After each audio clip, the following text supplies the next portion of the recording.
Good afternoon. Welcome to our show. I'm your host, Melissa Ridgen, and today we are putting some old favorites and some brand new APTN programs in focus. We have incredible guests joining us. Art Napoleon of Moosemeat and Marmalade is here to talk about their new season and also more broadly getting out of the grocery store and back to the land for our food. We have Waneek Hornmiller here to talk about Working It Out Together, which is currently in season 3. It's a 13-part wellness documentary with the former Olympian who I just love, exploring how we can reclaim physical and emotional wellness. She's building a movement and has lots to say about wellness, especially in this time of COVID. Many of us have realized now more than ever the importance of being healthy, being well, while others are still struggling with inactivity during lockdown and maybe need a little nudge to get out of it. Working It Out is on Lumi, APTN's streaming service. If you don't have it, be sure to get it at aptnlumi.ca. Well, before we get to Art and Waneek, our first guests are from The Secret History of the Wild West. It's a brand new docudrama series here on APTN that aims to set the record straight about history as we know it in the West. We all kind of know that history isn't exactly factual in terms of an account of what happened. It's written by settlers and their governments with their perspective on what happened. And of course, that's to suit their narrative, while undermining the lived reality of many others or erasing it entirely. So in terms of the history of the West, Indigenous people have been largely demonized. Of course, the framing of cowboys and Indians, good versus bad, and at the very least, it's one-dimensional. So The Secret History of the Wild West, it premiered in the Blackfoot language last Thursday and in English on Saturday right here on APTN. We want to give you a little look. The Blackfoot territory prior to contact was an immense piece of land. It was a tough age to live in. I mean, everything you did, it was life or death. And if it wasn't the country that killed you, it was your own people. The rifle, that's who did the talking when it came down to somebody doing something wrong. It took a group of people to be able to bring our people to where they're at. Explorers trying to discover us, they were wiped out. We had many leaders. We're all war chiefs because we're a warrior culture.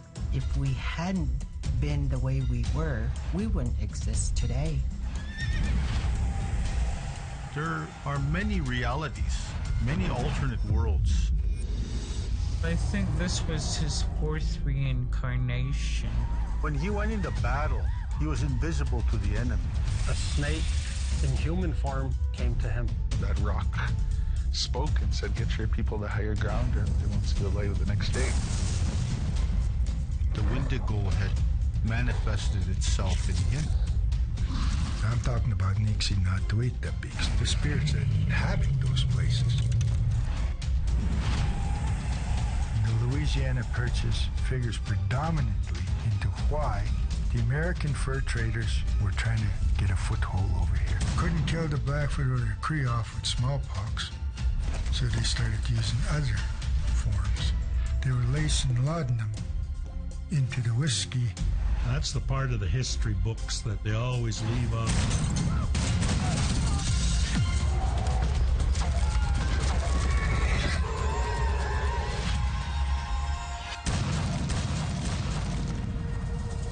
Secret History of the Wild West. It premiered in Blackfoot on February 11th and in English on February 13th, both here on APTN, of course. Joining us now, actor, writer, producer, director, and showrunner Julian Black Antelope, who is Blackfoot from Fort Macleod, and Elder Rod Scout of Siksika Nation. Thank you guys so much for joining us.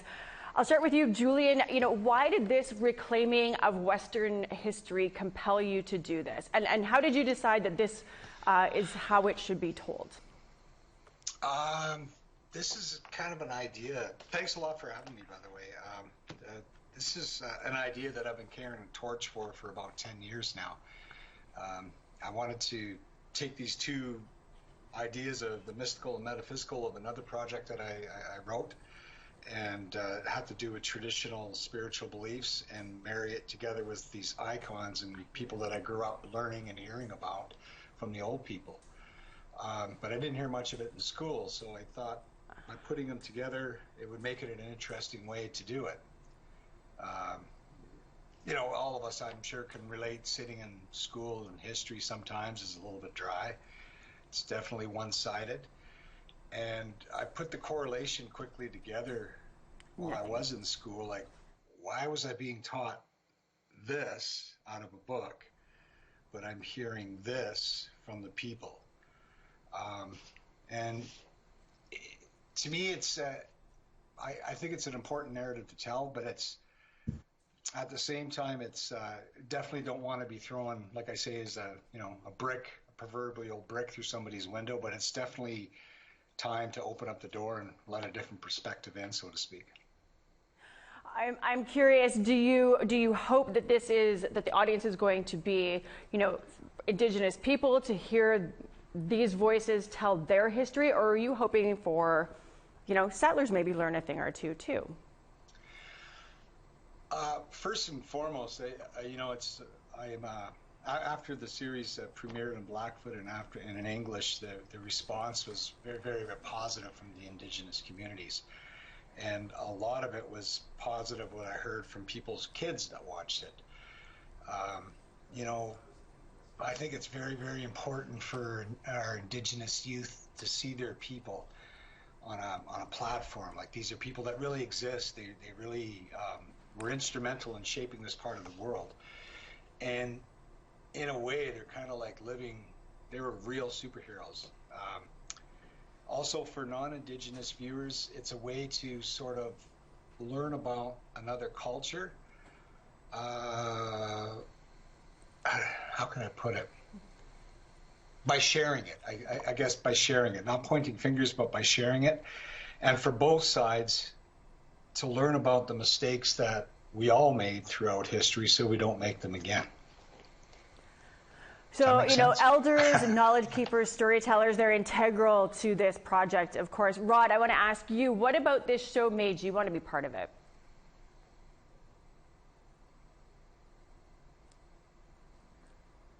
Rod, we're not hearing. Rod, can you hear me? No. Okay. Well, we'll see if we can get Rod's audio working here. I'm not hearing either one of you guys speaking either. But hopefully our audience can hear me asking questions and you giving answers. Julie, I'll go back to you. Okay. So it was an incredible blend of cinematic, acting, live action. There's speaker testimony in there. The animation, I loved how the animation stitched in there along with archival photos. I have to say, I'm so excited to watch this with my 10-year-old son. I know he's going to love this. Who are the historical figures that you profile in this first season? What can we look forward to? They got me on there? A lot of them are, it's predominantly leaning heavy on the Blackfoot side of things. I mean, right what you know and what you have access to. And they range from characters from Red Crow to Calf Shirt. There's 2 different Calf Shirts to Lowhorn to Tom Three Persons to a few Cree characters, Big Bear, Poundmaker, some Métis folks, Louis Riel, and some unheard of Blackfoot characters like Peter Shirt. And really the blend of all this, the design was to make something that was just visually stimulating to engage the audience. We have some amazing artwork on there, as you expressed, from Mitchell Poundmaker. He's a brilliant artist. And really, the found, like, who the real stars are the speakers. I was very fortunate enough to have access to spiritual leaders and elders and society members that came forward and offered their and shared their wisdom and experience. But they are really the backbone of it. This is, what I play, I'm just window dressing. I'll see. Rod, can you hear me now? Yeah, I can hear you. You can hear me? Oh, excellent. I had a question for you. Sorry for the technical difficulties that we're experiencing here today. Rod, elders, knowledge keepers, storytellers, integral parts of this project. Rod, I wanted to know, what about this show, when you heard about the concept, what made you want to be part of it?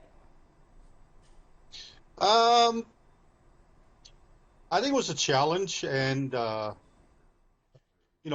grew up very traditionally. I grew up with my grandparents raised me, so I have a good knowledge of of our language, and Julie and I worked together quite a few years ago on a Blackfoot language, sort of like a documentary for a website for a youth organization in the city of Calgary. And that's where I got to really know him. And then later on, when he started this production, he made it.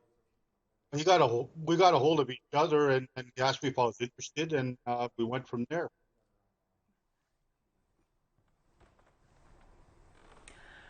So, Julian, I'll go back to you. What's next? I mean, you got this under your belt. We all look forward to watching it. What's next for you? Where are you taking this project from here?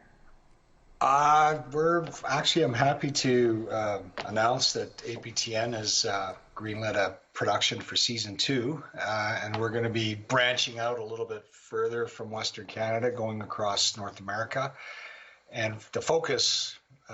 All I could say is all on Indigenous women. Indigenous women. And so when do you hit the ground running on that one? When does that start production? Looking to do it in spring, where it all depends on COVID. You know what's happening here with COVID and up and down, so I have to be careful when we actually start shooting. But it's already in the process, and we're already in pre-production right now. So. And Rod, are you going to be part of the next chapter of this as well? Yeah, most likely. This is your chance to make the pitch. Most likely, but I enjoy it.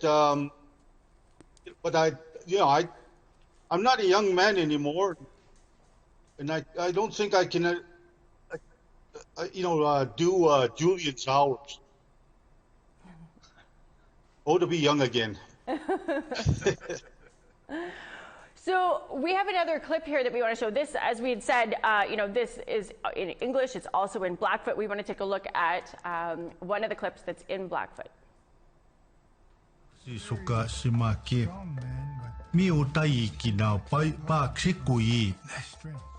Oki ma pa ksikui dan siwa oki kitaksi ki mama kamu matska ni ki ma kita suki ma unistaksi suka so kenne psika pista I matska opitam ya kitesti pa kaniawa ki ni ta samu tsku smita pu tskua am kakipaita pis maktukatus oki iskochika ki ma Kiakite hukui kimuku. Kiaks no matsktu pa ki manista kan ich per kachlis sikapistat. Ki madaksi powotsi mataweksa. Julian, why was it important for you to do this project in Blackfoot? I think language preservation is absolutely vital. If you want to preserve the culture, as I was once taught, and also by Rod, that the language is the culture itself. That's where everything lies. And also to pay proper homage, to the elders and people back on the reserves, because I don't think there's ever been a Blackfoot program yet. I could be wrong, but I don't think so. I would assume the amount of time and energy that goes into having it translated. I mean, you must have an entire team just doing that. Actually, that was Rod and I. That's all team. Rod? Yeah. I wrote the scripture in English, and I'm not fluent in Blackfoot, but I do understand enough of an amount to turn it around in my mind to simplify it in English, and then give it to Rod to retranslate into Blackfoot. And it was challenging because sometimes you could say something this big in Blackfoot, but it means this much in English, and vice versa. So it was a challenge. It was a learning curve, but we definitely got through it.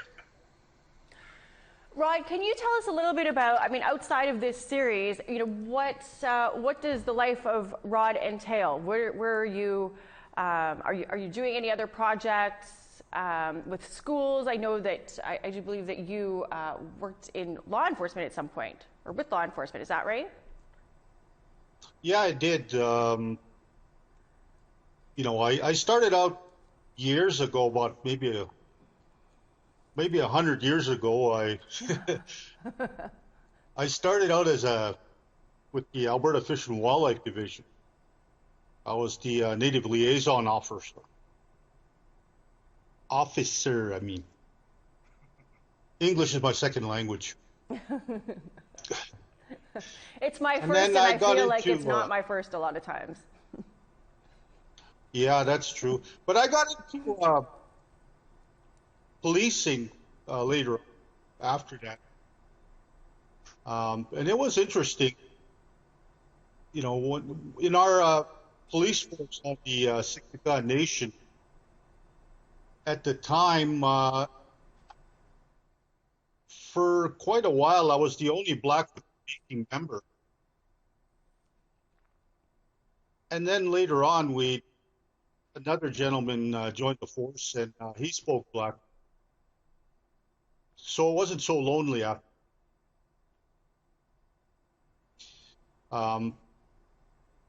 But, you know, there's a lot of things that, you know, that helped me with the language.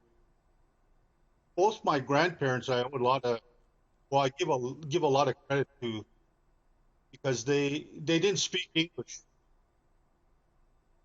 And they were very involved with the societies and their own bundles. So I grew up with the old stories and the old language. So when I first went to school, I'd say in the early 60s, I don't want to tell you my age, but I didn't speak English at all. I only spoke Blackfoot. And I think that was about the first time I ever wore shoes.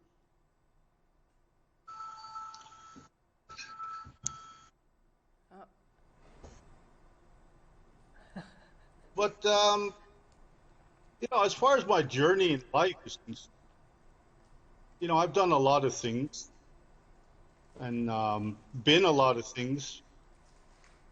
I do a lot of work with language, like with the University of Lethbridge.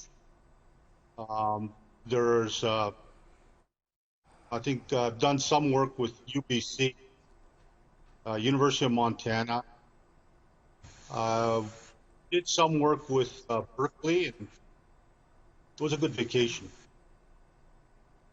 And I powwowed quite a bit when I was young. Still sing now. I sing with a group called Blackfoot Cross. So we started out years ago when we were kids, and now we're all old men. But you know, it's been an interesting trip, I guess. But it's, you know, culture has taken me quite a ways. 1988, I was in England. I sang for the World Tournament, and got presented. I used the word presented to the Queen, royal family. So, you know, I've been around. 2010, I sang for while me and my brother and my two sons, we sang for the Dalai Lama. You've been everywhere. Yeah, pretty well. Well, we are appreciative that you would be here with us. We aren't the Queen, we aren't the Dalai Lama, but we're very happy to meet Rod, so we can get used to you seeing your face on Secret History of the Wild West. Julian, just major props to you for creating this program. I mean, I haven't been this excited about a new show in a long time, and especially when we have a lot more time to dedicate to watching the screens now that we're all, you know, on house arrest for over a year, it feels like at this point. I'm really thankful that you guys could take your time today so we could meet you and we could introduce you to our InFocus audiences. The English version of The Secret History of Wild West airs on Saturdays here on APTN. Everybody should check their local listings for exact times. The Blackfoot version airs on Thursdays, also, of course, on APTN. Find your local listings to get exact times. And let's take a peek at this week's episode, Bear Medicine.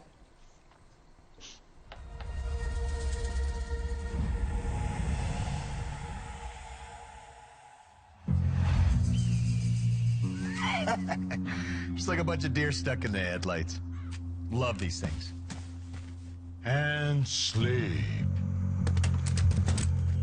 Learned that little trick from a hypnotist. My clothes? I've been traveling. And that's what you're gonna have to do to understand the secret behind Onostasocoxen, calf shirt. Born in 1830, his strength of leadership, fearlessness, and ruthless battle tactics inspired a generation of war chiefs to come. So while I get the roadmap figured out, I'm gonna leave you with a couple of familiar faces to fill in the holes. Sit tight. Whoa! Wrong way.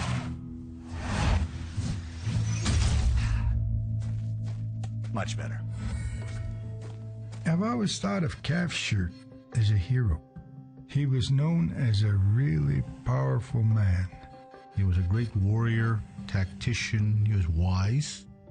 The Indian people, they feared him because he was a very violent guy when he was under the influence of whiskey, eh? But they also know that, you know, he provided for them, he protected them. He was a very brave, some would call reckless. He had no fear when he goes into battle. The only problem was he was a drinker. I mean, I wouldn't hang around him if he was drunk, but sure as hell when he's sober, I'd be there. I would follow him.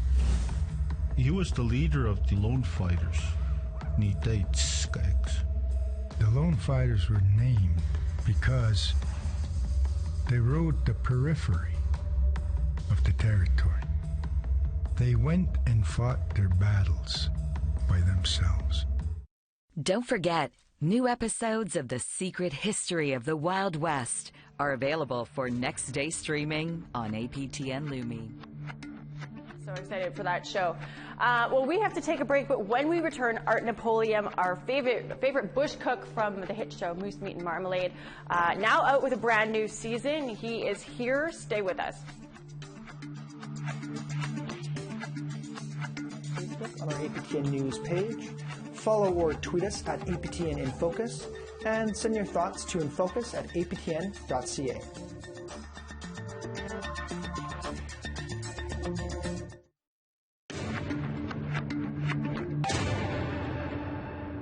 Welcome back. Moosemeat and Marmalade returned for its 5th season, which kicked off last week here on APTN. Check out this highlight. I've never actually gone into someone's house where the entire house becomes the smoking. We're going to the west coast of Haida. It's supposed to be one of the most beautiful places in the world, so I'm really looking forward to it. This is the best potato I've ever eaten. A bag of potatoes and a few clams. Is that enough? I'm going stalking for sika. That's right. This part of Ireland has produced some of the biggest sika stags ever known. Immediately wants to start stabbing it. We smoked it with a mixture of buffalo sage and tobacco. Might be why you think it's absolutely immaculate. When I was a kid, we used to have these put on our heads and just get the scissors. He loves having a pop at me. He absolutely loves it. Halibut. He wouldn't quit hounding me. Any knocks on that? Be a lot better if you stopped asking me how I'm doing. Look up, Ross Scilly Beach, an area of outstanding natural beauty, and it's protected. You mean all you got to do is designate something and people won't bother it? We could have did that with Canada. If I could follow anybody around just for day-to-day life, Art Napoleon would probably be on my short list of people to follow around. Well, the much-loved series follows Art Napoleon, obviously, the Cree foodie who we all love, and classically trained British chef Dan Hayes on all of their culinary adventures, and there's many, with heavy emphasis on Indigenous food and culture and shedding light on increasingly relevant and trending topics related to food security. And actually, Forbes recently named Indigenous-owned enterprises and food sovereignty one of the top food trends of 2021. That's good to see as more and more people are looking beyond the bargain meat packs of big box stores to food that they can harvest themselves. I had the chance to catch up with Art last week, just ahead of the season premiere. Here's that interview. Art, how are you? Hey, I'm doing good. How are you, Melissa? Good. What are you doing? Well, I was just brewing my my cup of chaga coffee right here. It's still dripping. It's going to be really, really strong. But it's also really, really good for you. One of the highest antioxidants known on Earth. It was being used for cancer research because it's anti-carcinogenic as well. So it's always been here. Well, and I'm seeing a lot of people, like non-Indigenous people now. There's a chaga trend going on. Of course, chaga's not new to Indigenous folks across Turtle Island, but there's this sudden interest by a lot of non-Indigenous people. Does that worry you at all? I mean, there's. Oh yeah, capitalism. That's what that is, and it always worries me because we can't seem to just have a plain enjoyment of things, especially things from nature. Somebody has to commodify it, and then there's competition, and then there's a market for it, and then it leads to depletion and overharvesting. So yeah, it has me concerned. I have seen in my own community large birch trees that have been chainsawed down. So they could, because they have to climb to reach the chaga. Sometimes it's up high. And so people wasting all that beautiful wood. Birch wood is so beautiful, and the bark, it has so many uses. And the over-harvesting scares the hell out of me. Well, if I saw non-native people near my reserve doing it, I'd give them the boot for sure. There's, on one hand, you want people to see and appreciate and love the medicines that are out there and exist, but it always ends up going too far when non-Indigenous people get their hands on it. Apparently, there are some people doing it, what they define as ethically, because they're doing it or sustainably. They pick here and there and they spread it out. But the problem is, if you have 10 people doing that, it still leads to overpicking. Yeah. When's the last time you were back at your res? I was there at the end, the very last 2 weeks of September, and I was there also for 2 weeks earlier in the summer. So I used those 4 weeks to help build my cabin. I built an off-grid cabin up there. I'd be building all day, really, really sore muscles, and I'd go hunting every evening. And one evening I got lost, and I even got stalked by a grizzly. So almost had to spend a night out there without a blanket or matches or anything. I feel like if anybody could do that, Art Napoleon would be able to do it. Yeah, I had a nephew with me, so I hope he wasn't paying attention to how I got lost. I waited too late. It was dark. We were sitting at a mineral lick, a moose lick, and we waited too long. And by the time we started walking out, it was pitch black out, and we kind of lost our sense of direction. Yeah. Well, and I guess if you just pretended it didn't happen, then you were never lost, right? That's right. It was just a test, nephew, just a test. Yeah. Well, I want to talk to you about the new season of Moosemeat and Marmalade. What were highlights for you shooting this season? Well, when people ask that, I don't seem to know what to answer, because when it comes to filming, I enjoy it all. It creates really good memories for me.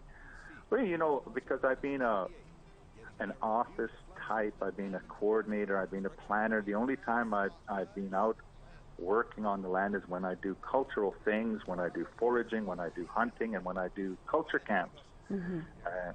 So I never had a chance to really work with a crew. And it's kind of a man thing, I think. You get to work with a crew. And yeah, I've been working with a lot of the same crew for quite a few years now. And then when we're all meeting at the airport and we stop at the Vancouver airport and more crew members join us and we're off somewhere flying together and we're all happy to see each other, there's a sense of camaraderie there. And I just like that feeling of being on a crew and going on an adventure. So everywhere we go is an adventure, because we get to meet some pretty cool people doing some interesting things, and we get to forage and hunt on new lands, maybe go fishing, maybe source out some local farm. When Dan Hayes, the co-host, is leading an episode, we tend to either fish or source out a local farm or something. Because even when we're following Dan, we're learning about the head to tail and farm to table and sustainable things. So either way, whether I'm leading or Dan's leading, it's fun. It's that camaraderie and the adventure and the sustainability of it all, I think, is why everybody loves Moosemeat and Marmalade. Are you seeing like a sort of a renaissance towards getting back to those country foods, processing foods, yourself, hunting, preservation? Are you noticing that, or does it just seem like maybe through social media we're seeing more of it, but it's always been happening? Well, I'll give you the simplest answer I can. It's happening on different levels. You get people that are real foragers and real chefs, and they want to find the real McCoy and use it in their dishes. And then, of course, you got people that are just learning that'll boil something up thinking you can drink it, like cedar tea through COVID. You can't drink cedar tea. You can handle maybe a tiny cup, and it gets toxic after that. So there's also people spreading some misinformation out there because it's a trendy thing, right? But I think generally the chefs are, if they can't find things themselves, they know who they can rely on to help them find the right things. And sometimes some of the things from back home, I have to go all the way back up or have it shipped down, or I'll do some trading because I can't find it down here. I'm from the Boreal, Treaty 8 country, northeastern BC, and living on the coast on Vancouver Island. So I'm not going to find too much beaver meat or bison meat around there. Something that I thought was interesting, more and more people are realizing that there needs indigenous land, traditional land management needs to be part of how we better care for this planet. Why do you think non-indigenous scientists and more and more people are finally seeing this and demanding this be part of our land management going forward? Well, I honestly don't know if they are seeing it. I think they're probably just trying to fulfill their mandate to consult, and the checklist approach to consultation is just hogwash. I think real management, real partnerships, and real reconciliation should be based on co-management of those resources. But a lot of times we're still forced in the end to adhere to the management principles of Western society, which are actually still based on capitalism. So it's not Ministry of Forests. It shouldn't be called that. It's actually Ministry of Logging, because they're still going crazy out there. Even in COVID, they're cutting down old growth left and right, just like there's no tomorrow. So I don't think we should kid ourselves into thinking that it's really happening. If it was really happening, we'd be equal. We'd have one hand on the steering wheel, and we don't really have that yet. Well, lip service. It depends on the leadership, right? You might have leaders that just want to go along with the money train instead of ecological balance and ecological integrity. Where do you want to see Moosemeat and Marmalade go next? Well, I'm not supposed to announce this, but, we got another season approved, so we're actually planning episodes right now, and it's really tricky because of COVID. Right. A lot of communities don't want a crew of idiots coming in. maybe, we'll get COVID tested and we'll adhere to protocols. That brings up costs, that adds time. For sure. And then, but the biggest part is reluctance of people to get filmed during this time. So we gotta be as creative as possible, and we may have to. We're definitely filming only in Canada. We probably won't be able to film outside of BC until summer. So we're going to start out on the island, and so it'll have a really different look, I think. Yeah. Just because of COVID. It's the way the world is now. Well, we appreciate you taking time out of your day to share your chug of coffee and your thoughts. Always great catching up with you. And we look forward to this season of Moosemeat and Marmalade, brand new on APTN. Thanks so much, Art. Thank you very much, Melissa. Have a good day. You have one too.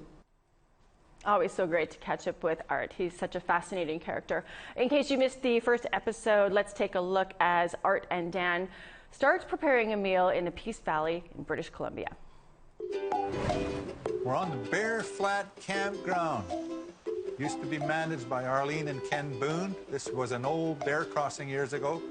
There's still plenty of signs of bear around here. And here's where we've also had a lot of anti-sightsee protests, paddle for the peace, great big pancake breakfasts for all the people who helped. My plan for the meal, we've got a whole lot of deer meat, and I want to do it smokehouse style. We cook in big black pots. Everything gets thrown on diamond willows or alder leaves spread out, and you eat. So I got the fires now going. That's good. I did a walk, a big sow, cinnamon sow with 2 cubs. Chased them up the tree. How far away? 100 yards away from here. Can I get you to give me a hand? Yeah, of course. Go put that your away. gun away. I've never seen a grizzly bear, and they scare the living hell out of me. So I got some slugs, keep them in the back pocket, a shotgun and slugs. It's not perfect, but it's better than throwing rocks, surely. I'm going to take an onion and crush her up. We're going to mince these onions very finely. For your barbecue sauce? Yeah, barbecue sauce. The barbecue sauce, I wanted to boil up some choke cherries, render them down, add a little bit of smoke flavor, so I added smoked paprika. Whoa! Then I just made a boo-boo. I added way too much smoked paprika. Yeah, but remember, it needs to be quite strong because it's going over a lot of meat, isn't it? Dan tries the sauce. Good. Put more honey.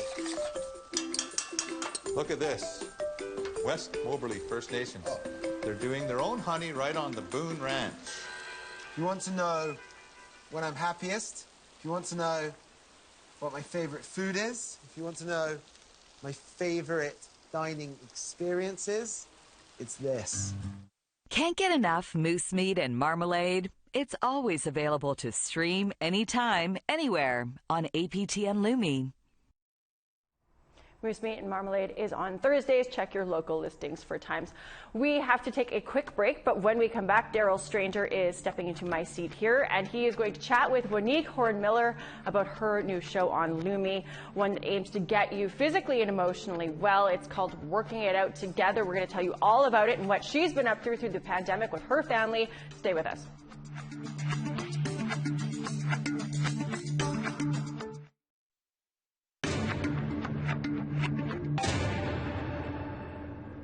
Welcome back to APTN in Focus. I'm Daryl Stranger. If you haven't already checked out APTN's streaming service Lumi, well, then you're missing out. Exclusively on the show Working It Out Together, Waneek Horn-Miller helps people on their journey to living a healthy and happy life. Here's a clip from the very first episode of the show. Let's check it out.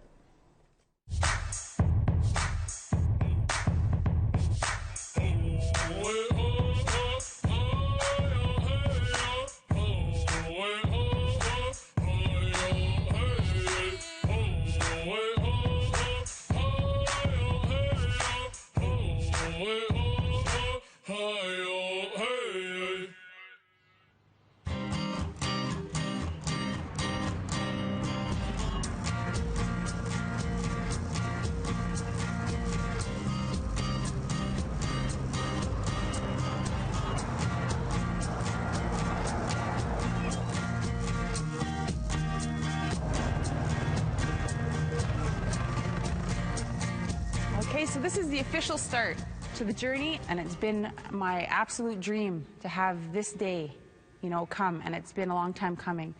And first and foremost, I want to thank you so much for coming out. Fitness and health, it's been such a huge part of my life. It's been my best friend, it's been my lifesaver, it's been my antidepressant, it's been my everything. Right from 6 years old, putting my first foot in the water, to going to the Olympics, and then beyond, I've gotten a chance to go all over to Indigenous communities all over North America, talking about what it means to me. Our communities need to be healthy and fit. Ever since I was little, me and my sister used to look up to her so much. Like, she's like my role model. I remember having like her poster up on my wall, We watched her like the Olympics, and she's the reason why like me and my sister went into swimming. So I can't wait. It's going to be awesome. It's going to be hard. It's going to be amazing. And over the next 6 months, we're going to see change, right? You guys are going to change your lives. Thank you so much for joining us today. Hi, how are you? I'm doing well. How about yourself? I am, it's coming on a year now of COVID, and I can't believe it, but it's a really, really incredible opportunity to see that clip. And that was done, gosh, almost 10 years ago when we first started that show. Yeah, it's pretty cool. So what's the latest with your show? What's it like working on it, and how has the pandemic affected it with production or even shooting it or scouting locations and stuff like that? We only did 2 seasons.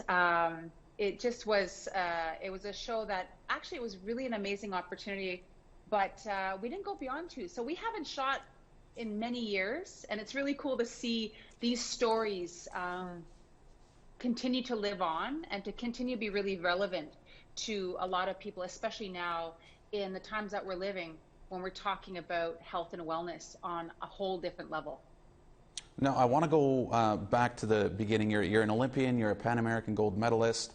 How did you get started in water polo? That's kind of a unique sport to get in. So how does one exactly get into that? Well, so I have to just go back a little more. So my mom is a single mom. My dad, who went to residential school, wasn't really part of our life. My mom was, who you may or not know, Gahandinetta Horn. She was a Native rights activist, is a Native rights activist still. When she started having kids, she said, I am going to raise my 4 daughters to be the next generation of disease-free, high-achieving warriors. And she chose 2 things for us. One was she put us into sports at the YMCA, a little bit extra money she had. And the other was no drugs or alcohol were allowed in our home. We got into competitive swimming and competitive running, and I did that for 6 years. I really got burnt out. I was training like 10, 11 times a week when I was like 11, 12 years old. And we all know when puberty hits, everybody wants a social life and all that kind of stuff happens. And I discovered water polo in high school.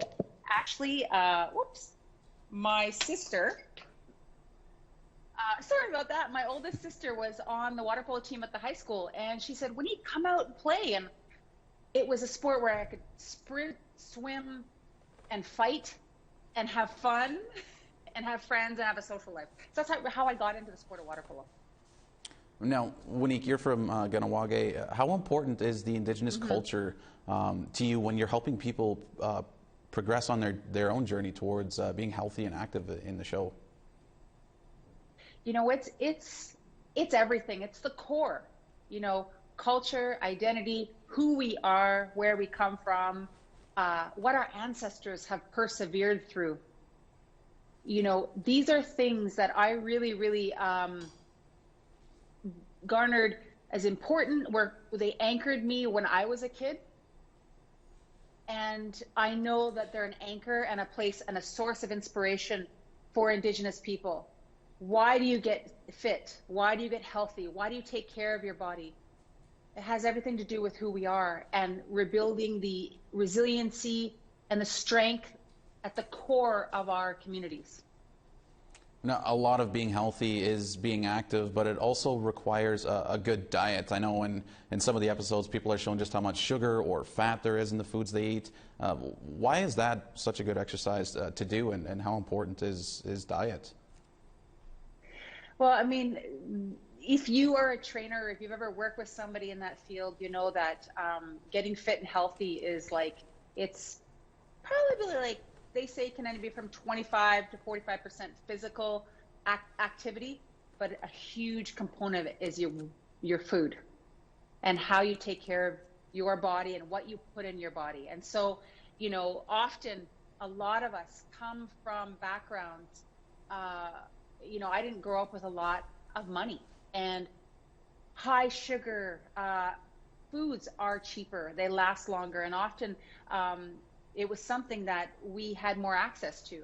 And so changing and understanding how those foods have impacted our bodies and how they can hurt your body in the long run was something that had to be part of this journey. Now, your husband Keith is also an Olympian in judo, I believe. Yeah. So what exactly are your kids into? I understand you have 3 kids. Are they into swimming, you know, judo, or different sports altogether? And how active are you guys, you know, as a family as a whole?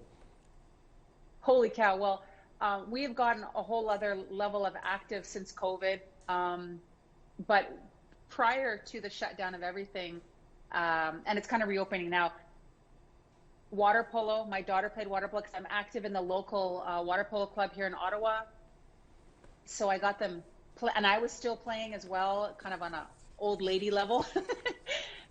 and I got my kids active, and then just to learn swimming and to learn how to be really confident in the water is important to me. And my son is also involved with the local judo club, where his dad is also a coach and would go with him. But that all went off the rails when COVID hit. Not everything, we had to rethink kind of family fitness. And so outdoor activities became huge. Tobogganing every single night became part of our activity, just getting that energy out of our bodies. And it was really actually a lot of fun. We tobogganed in any weather that they threw at us. Snowstorms, sleet, you name it, we were out there. Now, so what advice do you have for parents and caregivers to inspire you know, our kids to be more active and you know, knowing the importance of physical activity, especially during the pandemic, like you just mentioned? You know what, I get asked this question quite a bit, and I always say my biggest role models, because I can only speak from my experience, my biggest role models were my mother and my older sisters. My mother really set that example every single day for me, how I ate, physical activity. I mean, my mother was an Olympic athlete, but she would get out there and go to 5K races and 2K races and actually run in the masters category. So we would get out there and run. You know, do it with your kids. If it's a walk, if it's going tobogganing, you know, these mean the world, and kids love it when their parents are out there having fun with them.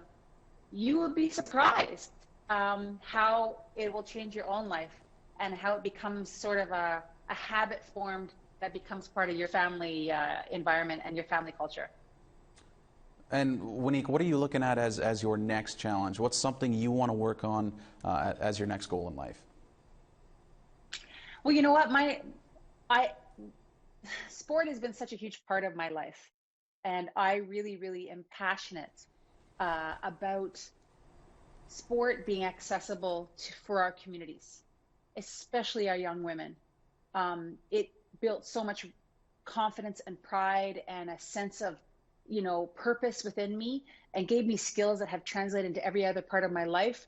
And so, you know, we need to see sports and physical activity as not just something on the side to keep you healthy. It is a nation building tool, and it is a political issue. And so, you know, it is my passion to be able to make sport more accessible in our communities and in our cities and amongst our people. All right, Waneek, I wish we had more time, but unfortunately we don't, and I want to thank you again for joining us here on APTN in Focus. Thank you so much. It's great to talk to you, and all the best to everybody. Keep it going. every day, one step at a time is how you get yourself on that journey. So keep it up. You're powerful. You are so powerful beyond your wildest imagination. Thank you. All right, that's it for today's In Focus. I want to thank all of our viewers and guests for joining us today to talk about incredible new shows here on APTN. Melissa Ridgen will be back hosting here in the seat next week. This episode will be available for download as a podcast on our website at aptnnews.ca/podcast. I leave you now with a clip from the first episode of Working It Out Together, available on Lumi. I'm Daryl Stranger. Have a great afternoon.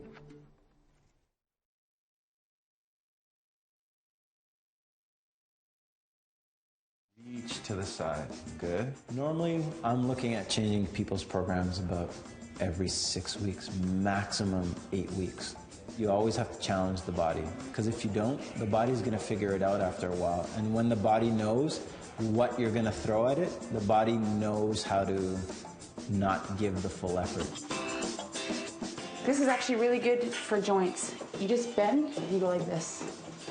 They need to learn to have that internal fire and be able to make a change of their life. It's not a diet.